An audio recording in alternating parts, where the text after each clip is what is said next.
জুমার দিনে আমি 3টা আমলকে বেশি গুরুত্ব দিই। 1 নাম্বার হচ্ছে সূরাতুল কাহফ, যেটা আপনাকে মাসিহুদ দাজ্জাল থেকে বাঁচাবে। 2 নাম্বার বেশি থেকে বেশি দরুদ পড়া, এই দিন দরুদ পেশ করা হয় নবী সাল্লাল্লাহু আলাইহি ওয়াসাল্লামের কাছে। আর 3 নাম্বার এটা যেটা আপনাদেরকে শেয়ার করছি, সেটা হলো আল্লাহ রাসূল সাল্লাল্লাহু আলাইহি ওয়াসাল্লাম বলেছেন, কেউ যদি জুমার দিনে সকাল সকাল গোসল করে, আর্লি মর্নিং গোসল করে ফেলে, একদম ফরজ গোসলের মতো, এবার সবচেয়ে উত্তম কাপড়টা পরে, নোংরা কাপড় না, বেস্ট কাপড়টা পরে, আতর খুশবু ব্যবহার করে, সুগন্ধি ইউজ করে, সুগন্ধি ব্যবহার করে সে সকাল সকাল পায়ে হেঁটে মসজিদে যায়, বাহনে চড়ে নয়, পায়ে হেঁটে মসজিদে গিয়ে ইমাম বয়ান খুতবা শুরু করার আগেই মসজিদে চলে গেছে, ইমামের কাছাকাছি বসে, কাউকে কষ্ট দেয় না।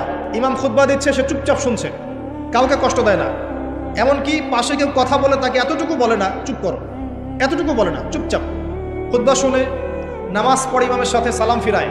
নবী সাল্লাল্লাহু আলাইহি ওয়াসাল্লাম বলছেন, এই যে প্রতি পদক্ষেপ হেঁটে এসেছে, প্রত্যেক পদক্ষেপের বিনিময়ে 1 বছরের নফল নামাজ 1 বছর